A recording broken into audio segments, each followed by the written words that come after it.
The event will begin in 10 minutes.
Hafade, Zantiro, and good evening to everyone. Welcome to the 2022 NMC Town Hall Forum. I'm Belul Solomon. And I am Adam Walsh. We hope that over the course of this program, you will learn more about the candidates and what they hope to do for the future of the CNMI. As we move forward, I'll start by explaining some procedures for the forum, which each candidate received ahead of time. Hafade, Zantiro, and good evening to there everyone. I am. Both candidates will have 2 minutes for an opening statement, 3 minutes for a closing statement, 4 minutes to answer each question, and 4 minutes to answer any follow-up questions. The timekeepers will be sitting in the first row. Candidates, when there is a minute left on your speaking time, the timekeeper will hold up a card that says 60 seconds, indicating that you have 60 seconds to finish your answer. At 30 seconds, the timekeeper will hold up a card that says 30 seconds. At 15 seconds, the timekeeper will hold up a card that says 15 seconds. Please wrap up when you see the stop card. If you continue speaking after the stop card is held up, either moderator gives a verbal gesture and moves on to the next question. If you continue past the verbal gesture, a 15-second deduction may be given for the following question. Personal references about other candidates are out of order. Please note the cameras at the back of the room. This forum is being broadcasted live and can be accessed on the official NMC Facebook and YouTube page. Videos and photos are allowed from the audience, with the exception of flash videography and flash photography. Please remain quiet throughout the forum. No clapping, cheering, or calling out, with the exception after closing statements. The questions for each issue or topic were randomly formulated and predetermined prior to the event. Each candidate will receive 1 question per topic. Questions have been collected from the NMC student, employee, and faculty population. All of the questions have only been reviewed by the Town Hall Forum Committee, which consists of the ASNMC officers and the appointed moderators. Questions will be presented by selected members of ASNMC. After the candidates answer a question, the members of the table and only the table will have the opportunity to ask follow-up questions to the one answered. Again, after the candidates answer a question, the members of the table and only the table will have the opportunity to ask a follow-up question to the one answered. We will now start with the opening statements of the candidates. You have 2 minutes for your opening statement. Candidates, your time starts now. Thank you. Like the NMC symbol, the flying proa, our campaign is about charting the right course for the people, for our people, and our great Commonwealth. The Commonwealth, so to speak, is looking for chief navigators, ones that will chart the course through rough waters, through calm waters, for our community, chart a course for our resources, and chart a course for our people. Dave and I offer close to 50 years of experience in both the executive and legislative branch. We will bring dedication, we will bring commitment, and we will bring trust in our government, and to the people of this Commonwealth. We deserve better. We can do better than where we're at today. Thank you.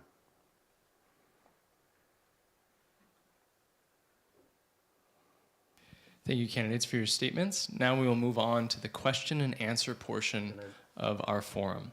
The first question.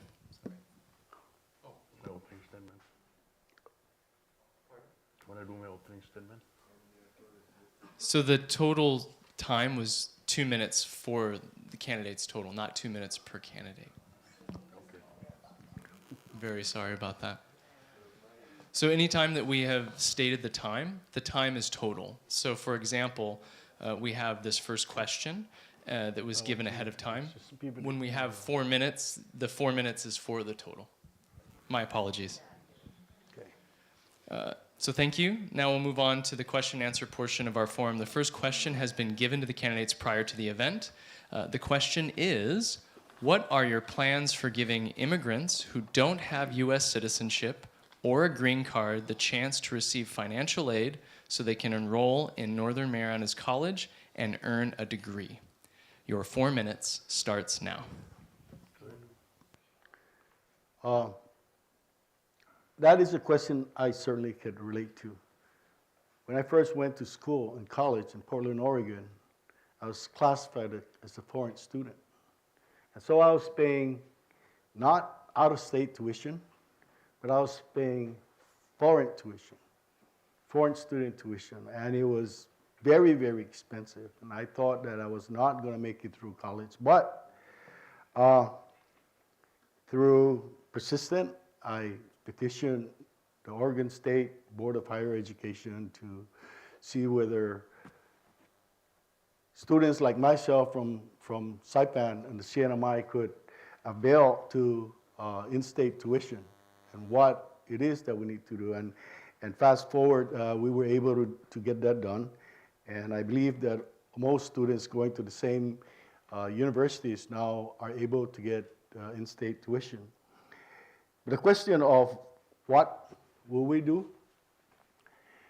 We will, of course, collaborate with the legislature because we cannot do anything about the federal financial aids. But what we can do is the local financial aids, the Commonwealth Scholarship, and SHEFA. And those are established by statute. And only the legislature could change that. But our administration will certainly advocate for something like that, to consider it, sit down with NMC and see what type of resources is needed to accommodate financial aids for these students or those that want to attend Northern Marianas College. I believe we can make it happen. We can make this happen in short order. I don't think any of our legislature will oppose something of this nature. These are people that have immigrated to our shores, attended high school on Saipan probably, or Rhoda or Tinian. And we owe it to ourselves to see that these folks also are accorded the same privileges that all of us are accorded. You want to say? And if I may add, actually, for non-immigrant students and all that wants to attend school at NMC, the regents, Board of Regents can make that decision as the policy decision for foreign students and all that. And we've been doing that in the past. And already, there's a lot of nonprofit organizations in the community that are supporting students within the community going to college. I know UConn, is doing the same thing. I'm sure that we can advertise through NMC or college in Japan or Korea. These students will be willing to come over. And I'm sure that they will pay for their financial. Thank you. Right. So NMC actually as an institution could make a decision also to give these immigrant students resident tuition. And we will respect that, and we certainly will support something like that. Thank you, candidates. Table, are there any follow-up questions? Okay.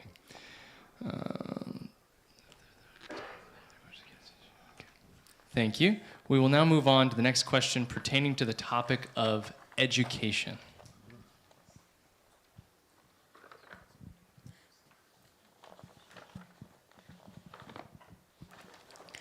Good evening, candidates. The question is, how will you support the continued development of NMC's plans for a new state-of-the-art campus? Your 4 minutes starts now. I'm so happy that you asked that question because I was constantly going to the previous leadership and when Frankie Liptico asked us to come up to take a look at some of the devastation and the need for a new campus, it was in the right time. And there's nothing more gratifying for all of us, not just the NMC community and students but the whole Commonwealth, to see a new state-of-the-art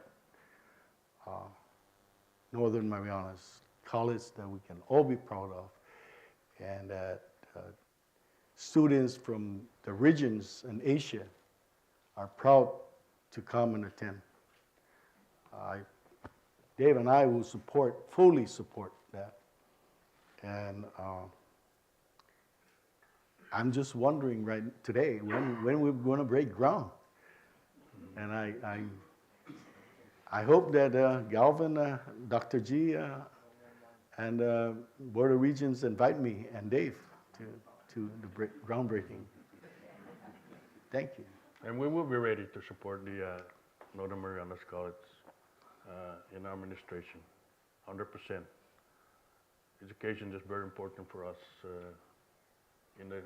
for our kids in the Commonwealth. And we're looking forward for the additional building up there. Thank you, candidates. Table, are there any follow-up questions? Good evening, candidates. So, pertaining back to the question, how exactly do you plan to support that? How exactly do you plan on supporting the plans for a state-of-the-art campus? Well, I know that NMC had a lot of different pools of resources, financial resources from different federal agencies. And I also am aware that some of those different pools have different requirements, either matching requirements, financial match, fiscal, and we will make sure that we find the funding to get those done. And we will walk behind, and if need be, walk in front of the Northern Marianas College management to push every federal agencies that has hand and the financial resources being provided. We can talk to OIA to increase our allocations, annual allocations from $9 million to $15 million. You know, and I think our community, our Commonwealth is ready for a new, transformative, state-of-the-art campus for NMC. And we will do everything in our power to help in whatever ways we can. Not only that, we'll make sure that we work with our grant management to find additional funding for the Northern Marianas College. That's where we can secure some funding for additional campus. Thank you, candidates. We will now move on to the next question pertaining to the topic of the economy. Candidates, the question is, besides tourism and federal assistance, what other revenue streams do you intend to bring to the CNMI economy? Your 4 minutes starts now. Aside from tourism, the military economy. You know, 5, 10 years ago, we were We're going back and forth with the Department of Defense, whether they're going to, what are they going to be on Tinian. We're also going back and forth with the Air Force, where they're going to put the divert airfield. Well, we got that resolved. It's going to be in Tinian. That project is about $170 million. Okay. Unfortunately, there's not a lot of Commonwealth companies that are going to be participating in that. And we have to play catch up big time.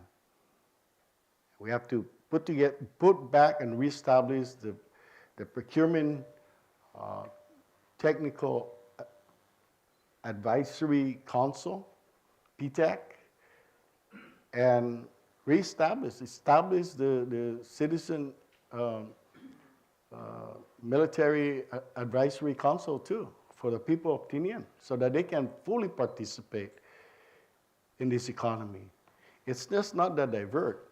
They're going to be building a new port in Tinian, which will be about $100 million. Certainly, our people, our community, if we're on top of things, we'll be able to participate in that economy. Look at Guam.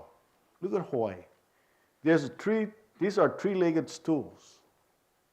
Tourism is very robust in these islands. Military economy is very robust, and federal and state revenue is the third. So we're missing a certain part of this tripod, certain legs of this tripod, and I believe we can make things better by looking at not just the military, but other opportunities, whether it's fisheries, whether it's technologies, whether it's in IT. We will look at all the different opportunities that we have. Not only that, the ecotourism, the island of Rota is a very beautiful island, and we can promote that island also. We need to encourage new investors into the Commonwealth. Right now, it's like a standstill. How do we do that? Probably need to look at our regulations and streamline some of our policies. Some of our policies are very stringent, and it's very hard to get some permitting out. These days, this time of days, investors are getting frustrated. So we need to change those directions for the investor when they come in. It'll be easy for them to open their business, get their permitting, and start construction. So that's what we need to do. We need to take a look at that and change a lot of things that are going on nowadays. I was reading, or I was watching YouTube, and there was a section there of why are businesses moving out of California and into Austin, Texas, or Phoenix, Arizona. And that's because of the process of getting their permits, their licenses up. In 2 days or 3 days, a company was able to get all its permits approved to build a campus in Phoenix. Thank you, candidates. Table, are there any follow-up questions? Candidates, can you think of another revenue streams beyond tourism and the military, given the environmental impacts that the military may cause? One of the things that we really need to do is to also look at ourselves and how we do things. We need to stop a lot of the unnecessary waste and put our house in order. Expenditure and mis-expenditures of your resources is another way of just taking care of our expenditures and taking care of what it is that we need to do. Now, like Mayor alluded to, we need to go out and try to entice investors back into the Commonwealth. But aside from that, you know, we're failing big time in our tourism industry, the driver of this economy. You know why? There's a lot more destinations that are highly competitive. Highly competitive. The unfortunate part is that, yeah, we need to take a look at what are other opportunities out there for investments and industries, new industries. But you know, let's be very honest. We cannot have an industry that is labor intensive. It's not going to be possible anymore. But we need to think outside the box, look outside the box, what's there, and how genuine we are to pursuing those and bringing those investors and incentivizing investments, whether it's in the financial world or Elon Musk. You know, you got to figure out why Virgin Airlines doesn't want to come to CNMI. Maybe we should invite these people. Give them properties. Give them free rent. If they employ 10,000 of our people. But, you know, maybe you smart kids at the college could figure things out and say, this is what we think you guys should be doing. You know, and this has to be a Commonwealth thinking mindset and how we approach things, because we have to change directions. And I think I'm taking too much time. So. Yeah, and environment also is our number one priority concern here in the city of Manila. We love to make sure that we protect our environment. There's a lot of things that we can do around the island, you know, and promote some business that are environmentally friendly. Bring them in here. There's a lot of things that they can do on the island and still protect the environment and the Marianas. Thank you, candidates. We will now move on to the next question pertaining to the topic of healthcare. Candidates, the question is, CHCC needs more resources and specialized equipment to treat our people, since so many must leave our islands to seek treatment elsewhere under medical referral. What can you guarantee will change under your leadership? Your 4 minutes starts now. First thing we make a commitment to is we will not argue with the board of directors of CHCC. We will see. We will sit down with them and honestly sit down and ask, be very honest, what kind of resources they need. I also, very recently, as you all know, was evacuated to Honolulu. And I'm very grateful to the community, by the way, for all your prayers and your thoughts and prayers, and the folks at CHCC for keeping me there alive for 4 days and before they shipped me out. But you know, we spend close to $19 million in medical referral. That's what we spend. And you know what we budget today for CHCC? If they get $3 million a year out of our general fund, they're lucky. So we need to change this issue and not just give it lip service. Seriously.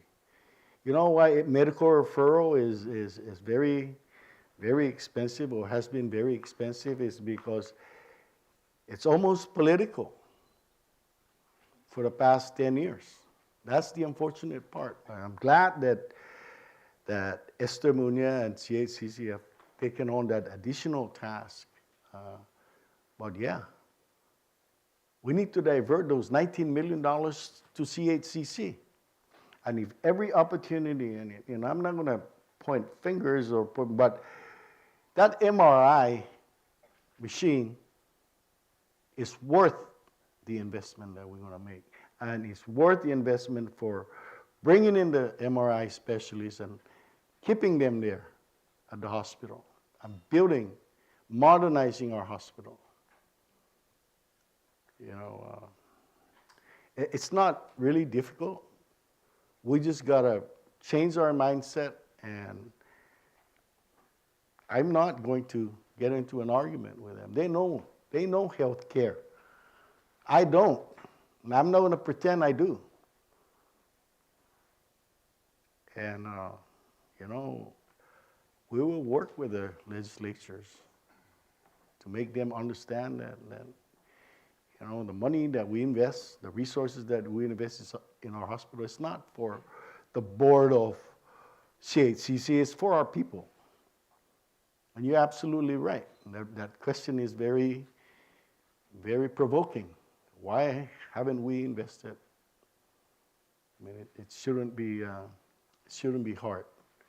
It shouldn't be, it's a no-brainer, really. And it's not only that our lone hospital has been there for the longest time. You know, it's a aging hospital already. It's about time that we find some resources to build an additional hospital to replace this aging hospital and equip the hospital with new equipment and resources that, and new specialists that can come in and operate, you know, the hospital, because like the Lieutenant Governor said, that we've been spending a lot of money on medical referral, and we can treat our people here in the CNMI. How do we do that? Let's build a new hospital, provide new technology, hire specialists that can take care of it. Thank you. Yes. Stop sign. Table, are there any follow-up questions? Okay. We will now move on to the next question pertaining to the topic of social service and food insecurity. Candidates, the question is, October is Domestic Violence Awareness Month. How will you guarantee victims of sexual abuse and domestic violence have access to the necessary services for treatment and recovery? Your 4 minutes starts now. I believe that those are the unfortunate situations that our community, members of our community experience. And that's you know, but we need to continue, whether it's a DCCA, whether it's at CGC, or whether it's at Caridot, that we have to support. We need to continue to support this program and expand these programs, because unfortunately, it's a growing problem in our community. Not only should we support them, encourage them and look for resources, not just in the Commonwealth, but help them look for resources outside of the Commonwealth. Do we need to expand shelters, for example? I know that this is a very touchy issue, but and we need to consider that. You know, bring in a home for these individuals that have gone through these situations. And that's not just in the resources, but in our compassion as members of this community. Dave? Mayor? And not only that, the government has various social services also. There are many non-government, non-profit organizations that provide wide range of local services. these non-entities also need some extra financial support to continue delivering the service. Of course, like Caridad is always looking for funding. And there are other non-profit organizations also that provide service for family that are in need. They deal with behavioral issues, constant personal interaction and activities that the government run facilities. So there are a wide range of social services that are available here on the island that we can refer individuals for help and assistance.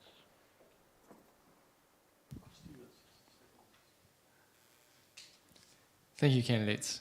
Table, are there any follow-up questions?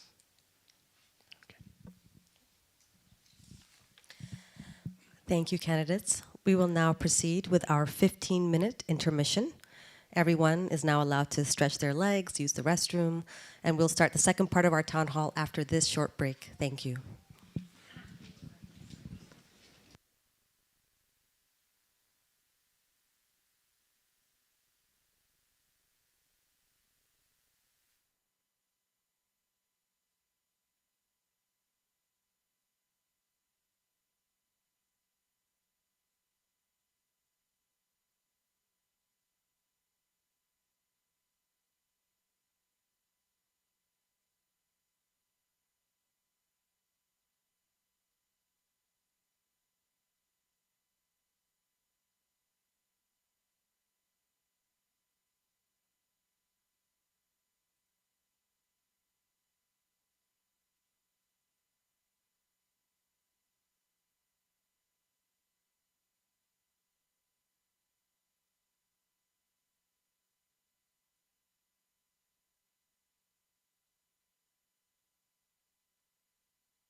Welcome back, everyone. We hope you all had a nice break. We will proceed with the second part of our forum. And the next question is pertaining to the topic of public safety. The question is, traffic has been an issue on Saipan for quite some time. What will your administration do to improve traffic flow for safer and more efficient transit? Your 4 minutes starts now. Kidding.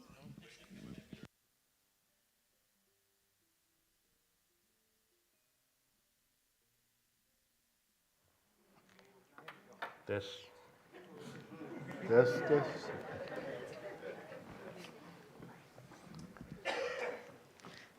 Sorry. Okay. The question is, traffic has been an issue on Saipan for quite some time. What will your administration do to improve traffic flow for safer and more efficient transit? Your 4 minutes starts now. You want to do that, Dave? You want to do that? Well, thank you for that question. First of all, we need to fix our road. Our road is a mess, and that's my expertise. I love fixing roads. In this administration, I will make sure that our roads are fixed. Beach Road is fixed, Mirror Road is fixed. We probably need to look at a lot of the medians in the center of the roads, you know, because sometimes at night we can't see them. So we need to put in a lot of lightings around those things for safety issues and all that. We're looking at installation of traffic lights now and all that, but there's a lot of things that we need to do around the island as far as road is concerned. We need to resurface some of the roads in the villages also. They're becoming too dangerous and narrow, and not only in Saipan, but Roda and Tinian also. We work with all the mayors on the other islands and make sure that we find some money for those, work with the highway safety, Division of Public Works to provide some, look for funding from the Federal Highway Program to upgrade our road systems and traffic system on the island.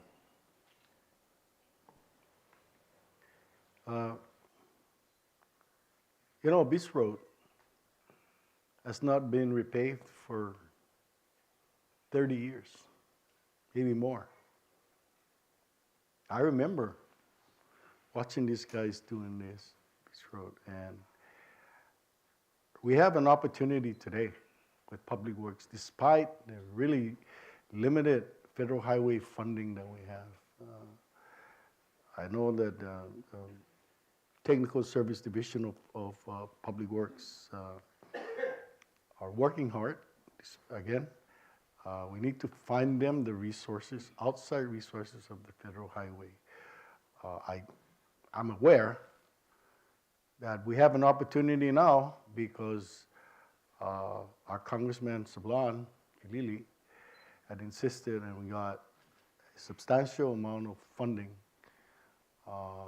for infrastructures.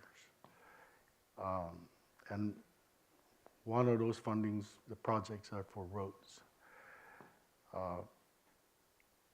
CDBGDR, the HUD, we have funding for that, and they're working on finalizing the bid packets for that. So we will be improving Beach Road.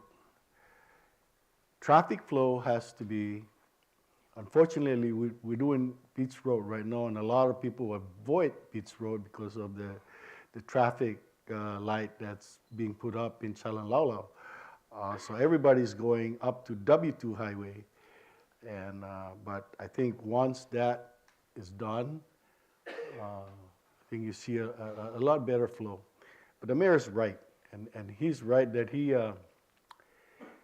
he likes fixing roads. I mean, he used to be the congressman from Precinct 1, and he used to fight on the legislative floor, insisting that he gets his funding for his precinct.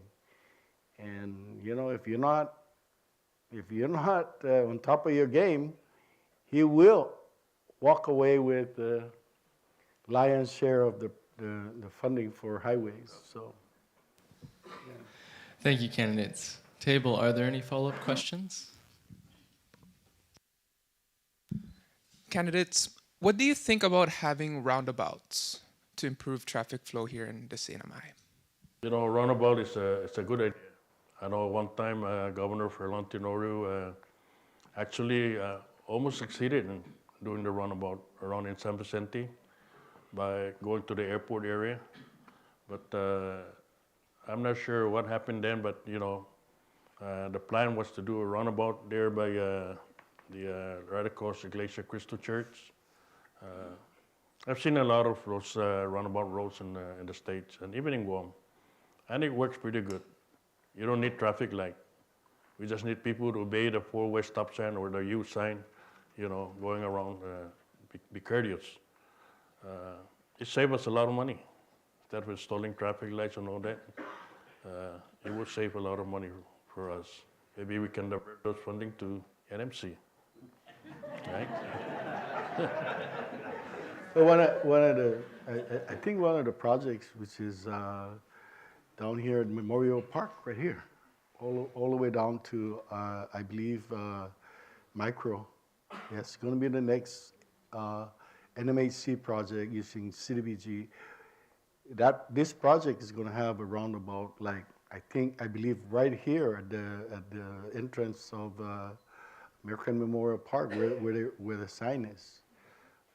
That's going to be I mean, they have one small one in Tinian, but I think this one's going to have to carry a bigger area, and we'll see how that works. It's going to be different for us, but if it saves money, where did you say it should go? Oh. Okay.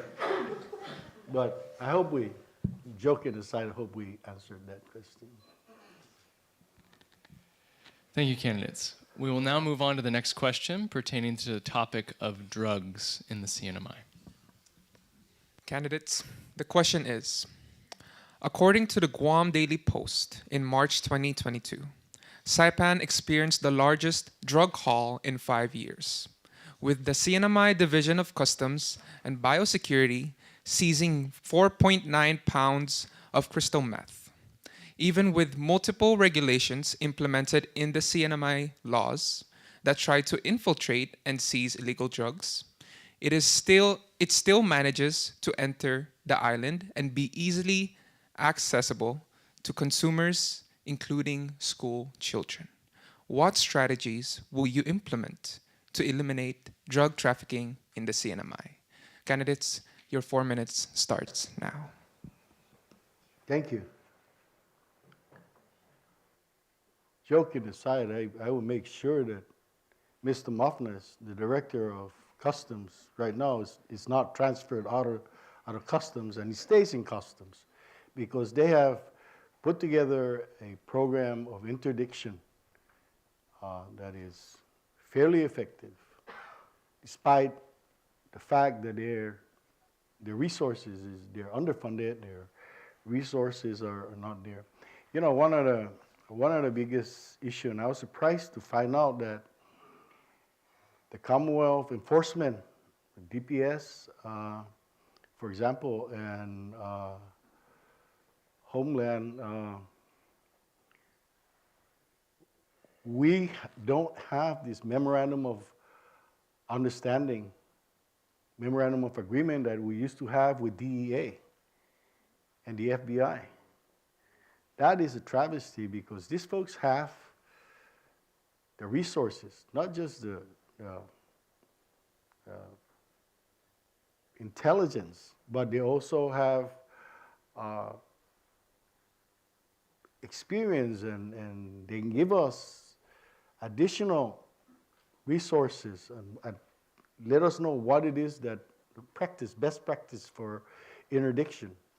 But that's where we're at, and I believe that it's not difficult. And when you promise an X-ray machine up at customs so that it's much easier to detect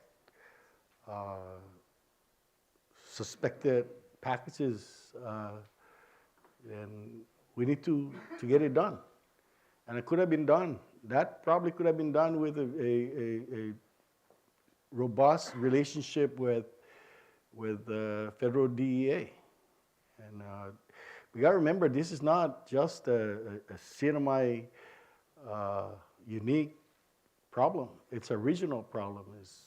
It's in Guam, it's in the Pacific area, and cooperative and agreements with all the different enforcement agencies in the regions is very critical. Let me also emphasize the importance of putting the right people in the right place, good leadership. We've got a good leadership that can lead the Department of Public Safety, Custom, you know, there's no direction. We also need to provide this agency, the law enforcement agency, like Custom, of course, the border, we need to provide them with the necessary equipment, like the X-ray machine to make sure that continued drug coming in, you know, can go through that machine and get, you know, X-ray and make sure that we stop the flow of drugs coming into the CNMI. And same goes with the border, like, you know, shipping and all that outside, like Road Antonian, you know, it's so easy to travel to Guam to bring those drugs into the CNMI. So enforcement is very important. We need some good training for our police officer, custom officers, and all that. That's very important. Continuing training. Send them to the FBI Academy so they can learn how to detect drugs and all that. And we will do that. We will work with DPS. Make sure that, you know, we try to clean our island with those things, the whole community. Thank you. Table, are there any follow-up questions? Candidates, can you elaborate more on your plan of action for school children who consumes these types of illegal drugs? You know, I'm not sure when that program DARE stopped.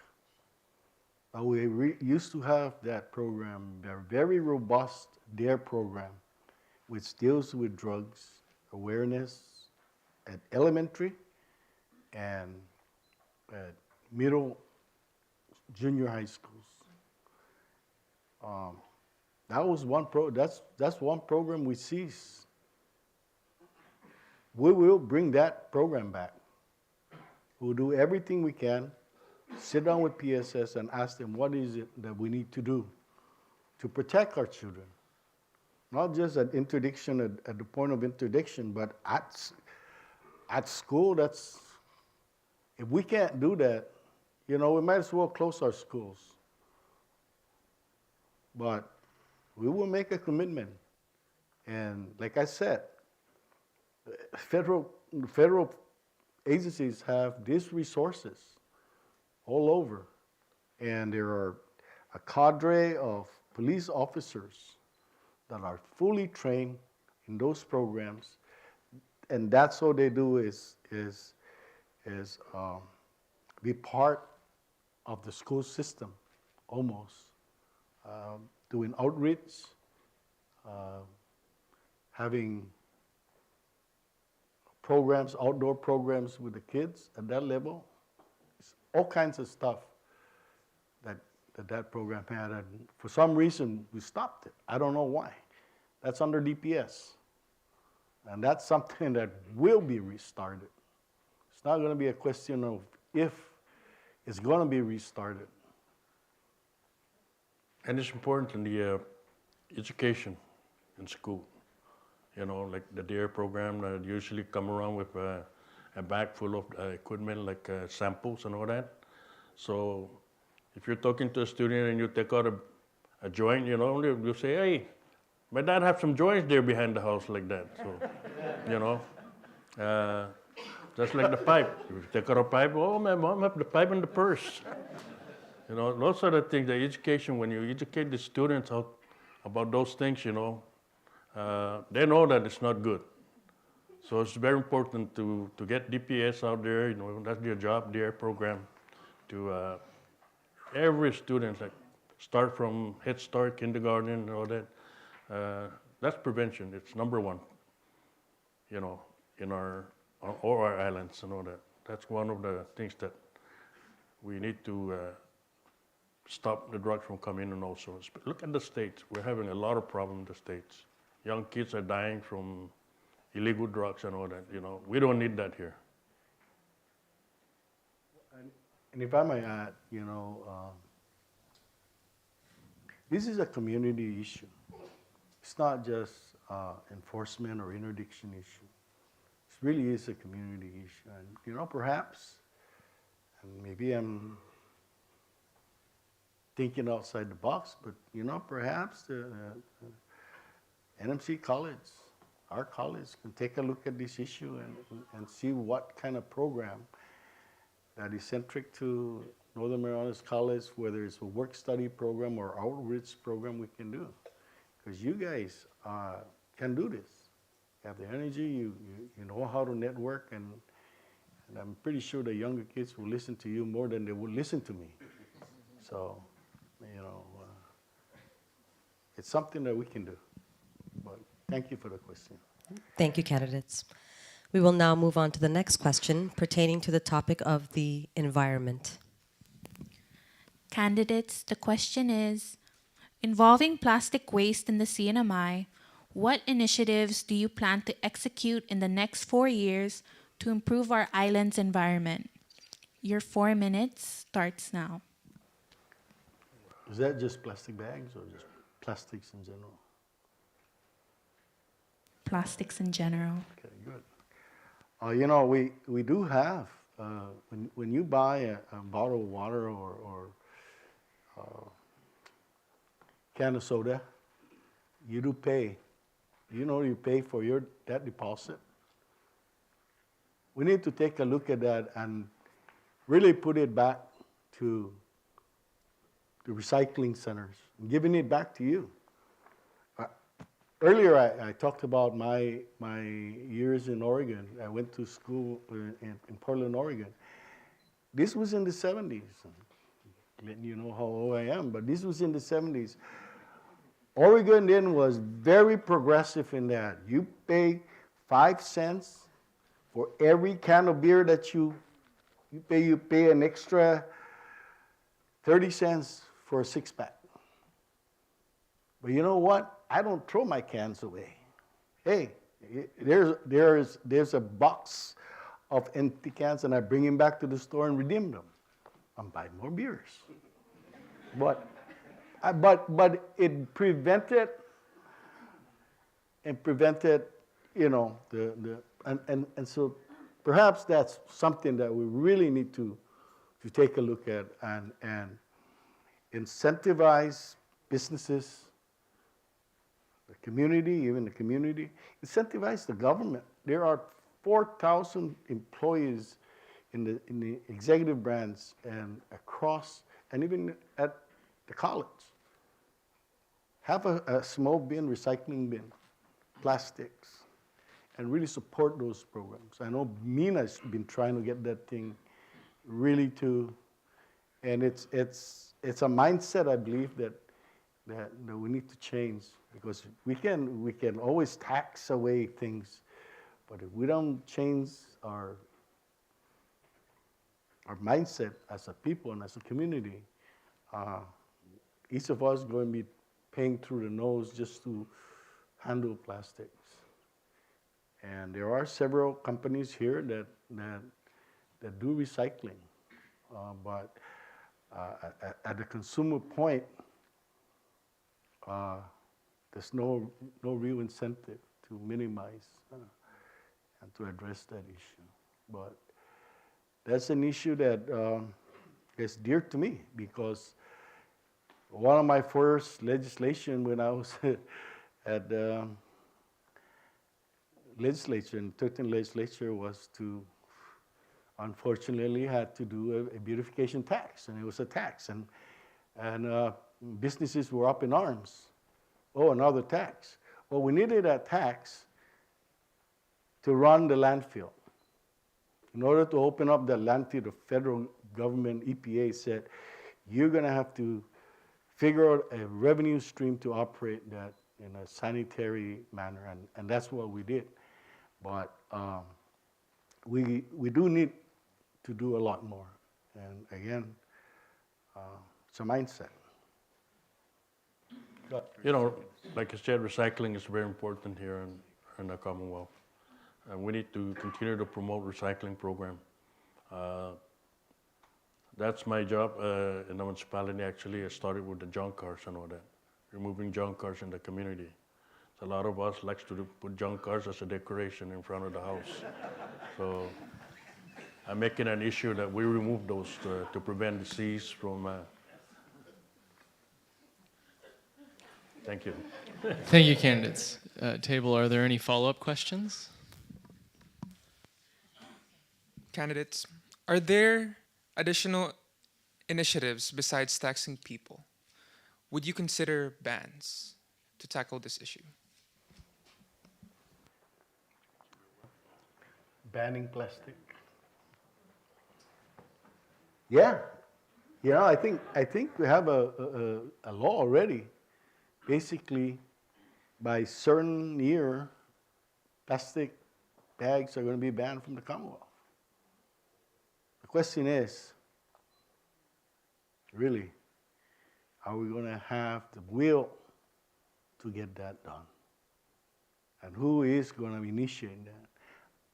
That is something that's in the law, and Dave and I are going to be enforcing that law. We're obligated to enforce that law. So we're going to have our DEQ working hard to figure out how we're going to enforce that law if it kicks in. Yeah. It's going to be a lot of inconvenience for everybody, including myself and yourselves. But I guess that's what we need to do to go green. There you go, Dave. That's good enough. Thank you, candidates. We will now move on to the next question pertaining to the topic of work development. Candidates, the question is, many families in the CNMI live paycheck to paycheck. This has been exacerbated by rising costs in utilities, groceries, and fuel. In your capacity as governor, what will you do to support CNMI's working families?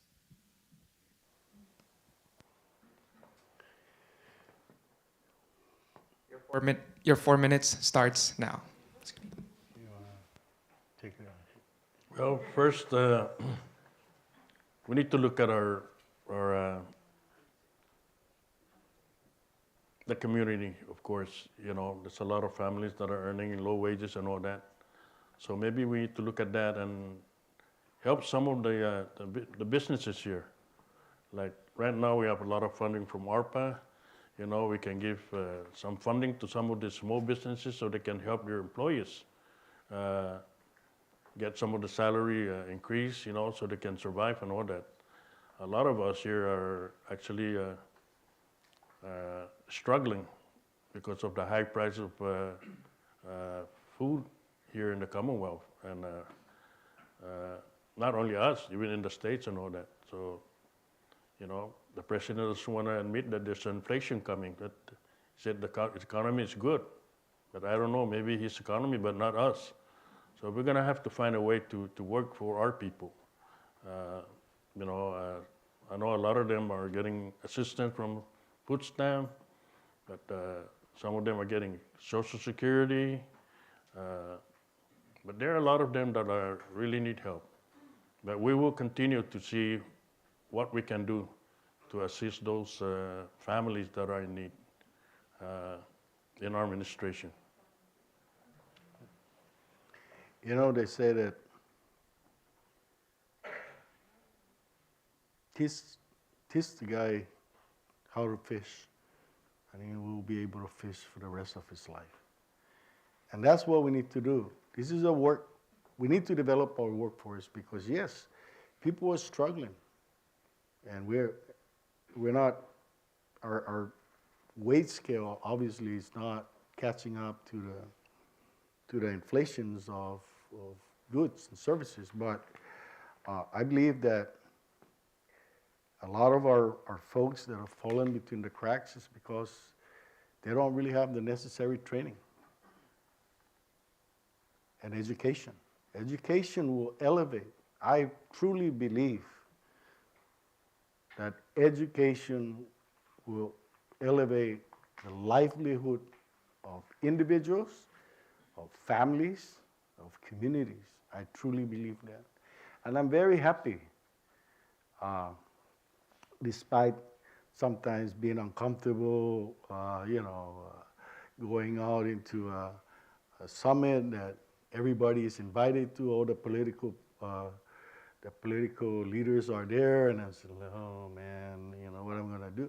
But I'm glad that I went to the state of the education that was sponsored by NMC, facilitated by NMC, and PSS participated, and NMTech participated, because a lot of the topics centered on eventual workforce development and skill sets that our community needs, and educating from not just from trades and in the high schools, but at specialized with NMTech and some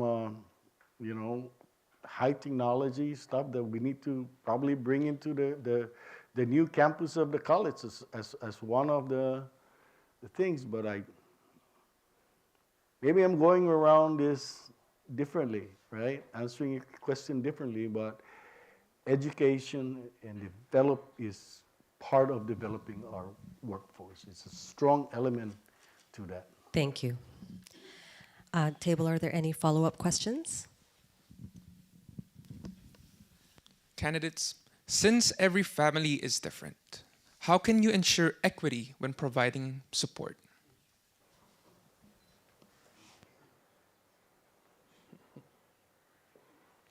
By being honest. I mean, look, that's, in this day and age, in our community, and our community has become a melting pot, not just of different ethnicity, but people from far-flung part of the world have made cinema. And if we cannot, as a community, that's not something that you legislate seriously.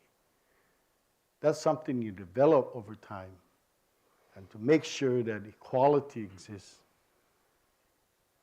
and equity exists.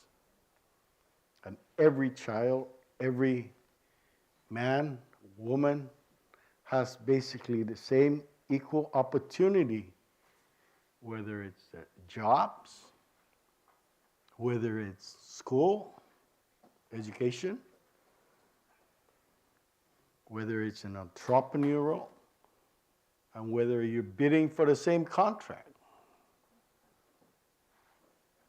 We've almost done away with a lot of the inner workings of procurement even in our government, because some say it's inconvenient. I beg to differ that there is another underlying issue of why we purposely changed the procurement regulations at the Department of Finance today.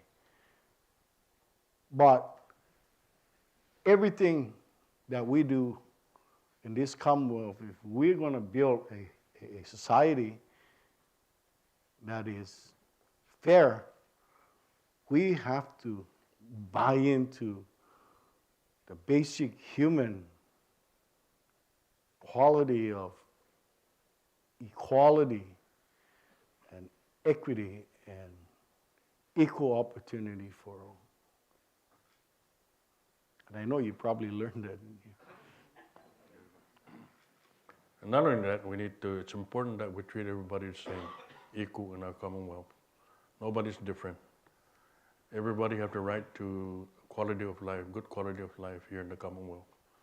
In our administration, our door is open for anybody that wants to come and see us, that needs help. We're there. And I will publicly put out my cell phone. You can call me too, if you need help at the school. So we'll make things available for our people.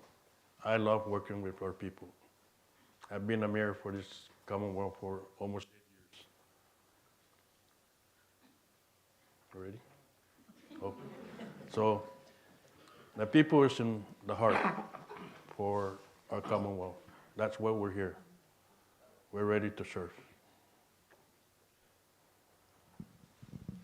Okay, thank you, candidates.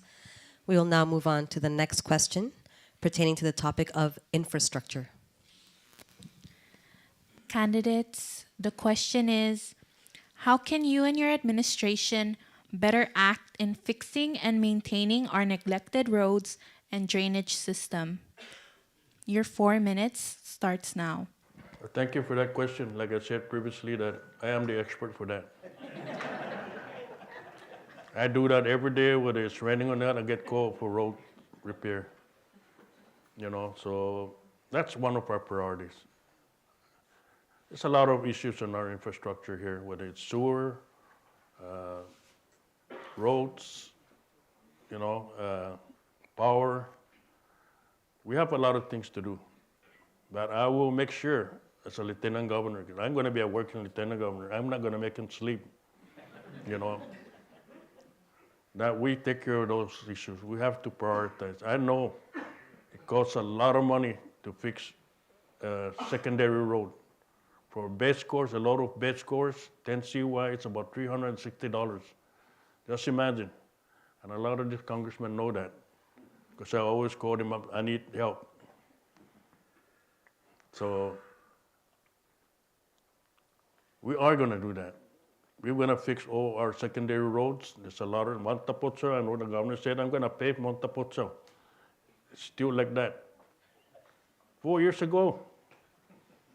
But I will make sure that we take care of those. That's my job. Let me chime in. Seriously, it's been disappointing sometimes, to say the least, because we have almost $1 billion, $1 billion that this Commonwealth can access for infrastructure. 244 million just from HUD. Half of that, $100 million, is supposed to go to infrastructure. You're absolutely right. Why aren't we doing it? We need to put the right people, and we need to put a timeline on ourselves. When are we going to get this done? I bugged the CIP administrator, Liz Balahaja, because she's an engineer. And she, we would have meetings about other things and say, Liz, why, there are a lot of projects that we could do right away, immediately. And said, okay, what are you talking about? So, case in point is the airport road. I just came from Rhoda the other day, and I realized, geez, Rhoda's got a lot of good roads still. And it's about, again, it's just sitting down with our agencies. I sat down with TSD, Technical Service Division, and formed what we call a Highway Task Force. That's why we ended up being able to do, in 6 months, we're able to finish repaving Airport Road. And guess who is responsible for Route 36, this highway task force that we humbly, earnestly formed, and we put a benchmark for each of these projects, and we were responsible to getting it done. It was the Department of Public Works, CDBGDR, NMHC, CIP office, and myself. And I thank a lot of the engineers that thought I was crazy, but you know, it was done, and it's getting done. Thank you. Thank you, candidates. Table, are there any follow-up questions?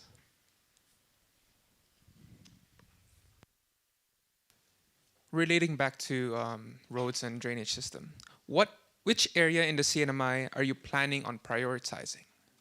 The whole cinema. We all have problem with drainage. These last few weeks with all this rain, people have been calling about water coming into their house and all that. So, and especially like in Middle Road, going up Sugar King Park, you know, those families have been suffering up there because when it rains, even the base course, the core road that I put up there, they're all ending up into their house. So there's been study after study to get those roads fixed. That road, Chalangalaidi, going up to Tapocho is a very bad road. Those are a lot of families live up there. And it takes a lot of money to fix those roads, but that area actually is a federal road, federal highway. So we need to secure some funding from the Federal Highway Administration. You know, Guam's been getting a lot of money. We're getting only so much just to pay for one road. I don't understand. But we will work with the federal highway and see if we can secure more funding for our Commonwealth. You know that we all know that we have we were allocated $488 million in ARPA funds. You know, one of the infrastructure projects that was allowed under ARPA was drainage. Drainage. So where is if you ask each congressman that's present here today, it's definitely going to be their precinct. And I wonder, you know, the other day I was traveling north and it was raining hard and there's that section on Tanapac area that's just flooded across the primary road. That shouldn't be the case. We have the resources today to get that done, to put together the plan and get it done. I was surprised that the drainage and water and wastewater systems qualify under ARPA. I don't know. I really don't know how much we've put into it, but we can do this. We finally are able to get the resources to get it done. And I know that Dave said he's the infrastructure guy, and I'm going to have to get the small infrastructure away from him, you know, the drainage maybe. But you're absolutely right. We keep seeing it. But we have multiple federal agencies that have given us this opportunity. For example, the college. The college is an shining example of an agency that went after all this EDA, FEMA, what else, Galvin? HUD, you know, from different pools to make their vision and the dream of a new transformative campus a reality. We just got to get this thing done. And with nobody to blame but ourselves if we don't get it done. And Dave and I will get that thing done. Thank you, candidates. We will now move on to the next question pertaining to miscellaneous.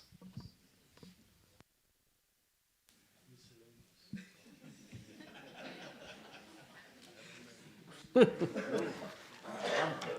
scary. Candidates, the question is, what are your plans to incorporate more in-depth and comprehensive language and cultural learning programs to revitalize the indigenous cultures of the CNMI for our youth? Your 4 minutes starts now.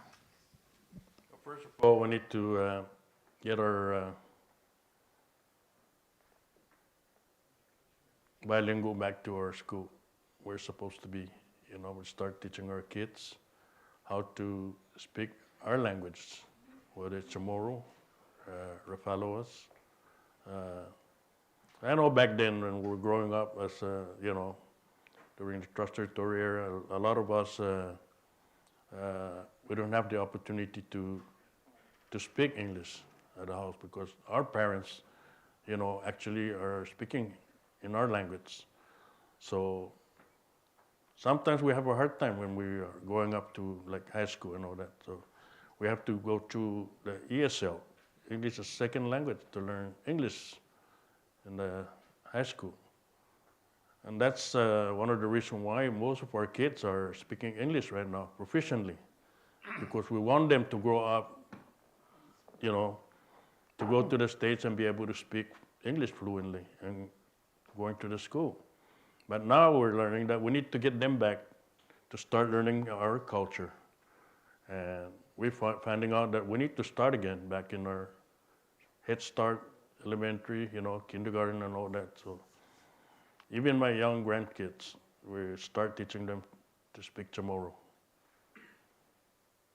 And they're having a hard time because when they take a Chamorro course in the school, they have to call Grandpa and say, Grandpa, can you help me? And I gotta make time for those kids. So it's important that we teach our kids our culture. Bilingual needs to be back in school where it's supposed to be. Yeah, it's something that our educational institutions, the PSS, and even hopefully even the private schools consider putting a bilingual program. And I know there is one in PSS. There's a program in PSS, and I guess over the years, when we were kind of getting into going to universities, going to college, you better be on your top of your game in your English, because you're going to end up reading 100 pages sometimes in a week, and so that's probably that our generation going through that probably, did not put a lot of emphasis on our local language and teaching our kids. But now we've come full circle, coming to realize that that is becoming an issue. And with this multicultural, multi-language melting pot that we're in, it's easy to get behind on those part. But I'm glad that PSS is restarting its bilingual programs. And I remember going to school in Guam in the early 70s, and 30% of my classmates in Guam could speak Chamorro. They were very fluent in speaking English, but only the people from the south side of Guam could speak Chamorro. To me, that was an advantage because I could say things that most of my classmates don't understand, right? I mean, but, I'm glad that bilingual program is becoming Thank you. more important in our schools. Thank you so much. Table, are there any follow-up questions? Apart from schools, what else will your administration do to revitalize indigenous culture in the CNMI? We will fully fund, not just fund it, but advocate and insist that we have a program under the Carolinian Affairs Office that is geared to culture, whether it's language or any other part of our culture. The same goes with our Indigenous Affairs Office. I tell you, I'm being very, very honest here. For the past decades that we've had these agencies, they're basically a footnote in our government. At times, the Indigenous Affairs, we only fund them for 2 positions. Carolinian Affairs, had to fend for themselves. And I'm glad that there are groups, if you may, or organizations in the Palacios community that are starting to come together to start putting programs into the Palacios culture. And I'm hoping that we could, one of these days, because there's so many resources. ANA, the Native Americans, Aid for Native Americans, have tremendous amount of resources. I think that's how Guam was able to have a cultural renaissance. And the Hawaiians are having programs that have immersion programs to learn back. We need to elevate our games in this area, if you may. And really, because it is very, very critical. It's very important. We go to different parts of the world, basically in the Pacific, and we see how very pronounced their cultural strength is. Really. You go to any island in the South Pacific, for example, even those islands, the island nations that have broke away from trust territory and decided that they were going to have a strong culture, like, for example, Palau is, and because they invested in their programs, in putting the value of who they are as people. So we need to do that too. But I'm preaching to the choir, right? NMC? And we'll definitely work with the Carolina Affairs and the Indigenous Affairs Office. That falls under the Governor's Office anyway. So we will make sure that we start organizing some program for our, not only for the community, but to the schools and all that promote our culture throughout. Thank you for taking the time to share your thoughts with our student body and community. We will now start with the closing statements of the candidates. You have 3 minutes for your closing statement. Candidates, you may now present your closing statement. Thank you very much. Lieutenant Governor Arnold Palacios and I are especially honored for the opportunity to engage with you in talking about relevant issues concerning our Commonwealth. We are grateful for the Northern Marianas College for organizing this town hall forum and for making it public.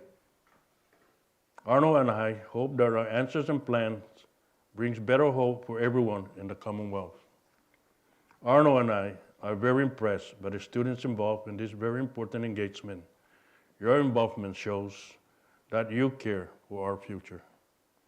In this forum, we talk and answer questions about topics that are interrelated, including other topics that are important to our self-governance. We believe that no single answer is the only answer and the only right answer.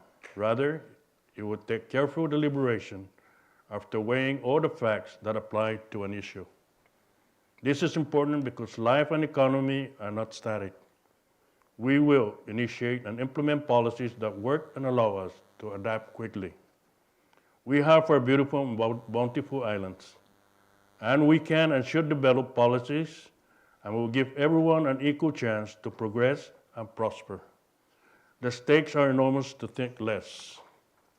No doubt challenges that we face daily will linger, given our remoteness from places that dominate the global economy, but that will never be the setback for Arnold and I. We will use the power of technology to bring the world back to our islands. Arnold and I will focus on what our cinema needs, and at the same time it accesses. We will take charge in directing our path to greater commonwealth. At the end, we want to thank you, and we want to ask you humbly for your vote of confidence for Palacios, Apatang, and all the independent candidates. Thank you. Gilistal, Jesus Masi. Salamat po. Good evening, everyone.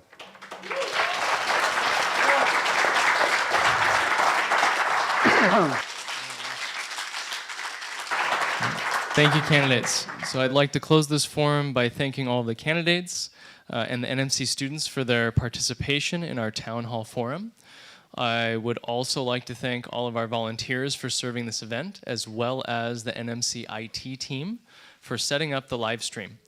All of your efforts and contribution to this event is greatly appreciated. Thank you, everyone, and have a good night. I want to thank you.